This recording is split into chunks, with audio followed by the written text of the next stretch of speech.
Hi there. Thank you for tuning in. This is Elvire. Elvire's here helping you connect the dots between mind and body and beyond. So today I want to talk about being a widow and journaling. I'm a widow. Do I journal? Yes, in a way I journal. I don't write it out anymore. I started journaling before I became a widow already. And so I've changed it a little bit and I explain it to you in a moment. But here's the thing that I would like to, because I listened to one of my mentors again this morning and I go like, I need to share this. This is so important. If you are a widow who sort of is ready to grow forward, and you don't really know what to do, how to start, etc. It all begins with getting to know you. Here's the thing, you have been a wife for a long time, maybe a shorter time. You've lived up to that. You were dreaming about it. That's what you wanted. That's what I wanted always.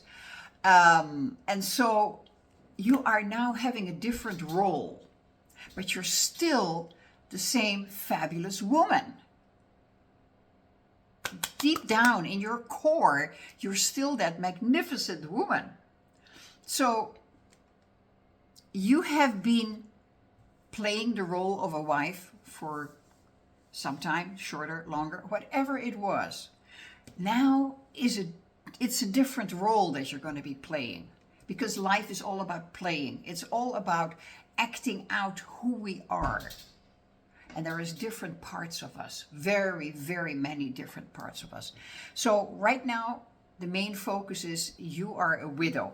That is not a label that you need to wear as a, no, you're a widow. Okay, fine. Something changed? You're a widow now. You are on your own. You don't have a spouse, a sweetheart, standing next to you anymore. I know how that feels. I've been there, done that, so trust me. And journaling may just help you very much. And journaling is not on the computer. I pointed to the left because that's where my computer is. Journaling is not typing on your computer. It's taking pieces of paper, sheets. You can do it in a, if you want to, in a booklet. I don't know what it's called, notebook. Or what I prefer, I like loose papers with 3 holes, and then I can or cannot put them into a binder. I've worked like that always. I don't like to have notebooks, because if I don't really like what I wrote, I hate tearing it out of a notebook. Some people like to purchase a very beautiful notebook for themselves. I have those as well. I was given a couple of beautiful notebooks. Honestly, I don't dare to use them. So pretty, you know. I go like, oh dang, how do I go about this? Because that's a little bit of a perfectionist still in me. But start writing it down. And there's 2 things I would like to suggest to you when you start writing down. You go like, yeah. What am I going to write about? You're going to write about how you feel today. Just write down right this minute, how do you feel? What's going on? You know, how will you feel? Where is that feeling? And just let it flow. Ask for, I'm not religious. God save me from religious. I ask for God. I'm very highly spiritual. I ask for guidance from source energy, from the infinite energy of the universe that is all around us. And I still point up there, but it's everywhere around. Just ask for guidance. Listen for guidance. If you feel a word coming up that you want to write that word down. And then look at the word and go like, what does that mean to me? How does that make me feel? Does it associate in something of your relationship with your husband? Just write it down. Observe yourself, because there is just one thing that I would like for you so badly, is to get to know yourself. This is what I have been working on for a long time. I wasn't always supported or helped with that. Even though I was very well raised, my parents, again, those were the people of the generation who went through the Second World War. So, and their parents went through the First World War and then again the Second World War. So that's such negative energy. And I believe that when you are an American, you had the Vietnam War as well added onto it. That's all negative energy from which they raise you. Yeah.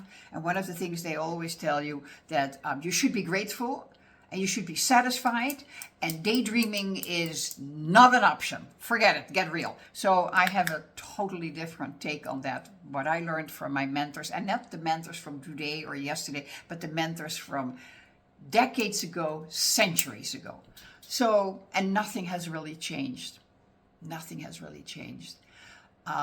So start writing down how you're feeling. Observe yourself. And then if it doesn't come that much, I suggest you start to write down what you really, really want in your life, what you would like to be in this life. Not have or do, no, be. Because you cannot have and do if you are not being. You're a human being. Human being. Not a human doing or human having. You're a human being. So who would you like to be? What is your thought on that? And trust me, you cannot just do it like that. I mean, I'm telling you now, or I'm suggesting you now to do that, and it may take you a day or two. You go like, who the hell does she think she is? That's okay. And you may still have a lot of anger within you. That's okay. Write about the anger. Write it down, because when you write it down, it's there on the paper. You have to face it. And when you face it, you own it. And when you own it, you can change it. You cannot change what you do not own. Very simple. And this is about you. Nobody else. This is about you. And if you have children who are still living with you, I just want to say one thing. You are the example for your children. You have no clue what they pick up, no matter what age they are. They want to be who you are on a very deep level. Think about that. I can talk about that for days on end. And that's what I'm going to be doing in my retreats somewhere along the line next year. I'm going to have a small group of 10, 12 women. We get together in a retreat with a personal chef who cooks for us, blah, blah, blah, blah. And we're going to go really deep in what it really means to be a human being and how you can create anything you can fantasize about. Because if you can hold it in your head, you can hold it in your hand. I didn't say that. I learned that from Napoleon Hill and 1937 and beyond, before that, etc., etc. If you can hold it in your head, you can hold it in your hand. And daydreaming, imaginations, it's vital. That's the blueprint for your life. And you determine what your life is all about. So journaling, yes. If you only do it for 5 minutes a day, that's perfect. I like to work with, one of those clipboards. So easy, and I'm done. I just always put the date on it, and then I take it out and I put it in a binder, or I put it in a tray or whatever. Those are my suggestions. Everybody is different. You do whatever you want to do, but this is how I do it, and this has helped me so much. Do I reread it? No, not necessarily. Not necessarily, no. So you don't have to either. If it makes you feel good to reread it, fine. Just, start another page and start writing again how that makes you feel that you wrote that down yesterday or last week. It's all about feeling. It's all about vibration. Feeling is emotions, emotions, energy is vibration. It's all it is. I didn't cuff that up. Do your research. Everything is vibration. We'll talk more about that. But for right now, just a small task. Start journaling, start writing down how are you feeling and where would you like to go? Where would you like to take your life? Because you are the architect of your life. You are a blank canvas, and there's a blank canvas, that's you, and you hold the brush with the paint. You can paint anything on it. It's up to you. And don't feel that you have to be something because somebody, your family, your friends, your environment, your surroundings said that you now have to be this or that or such and so. No, only you determine that.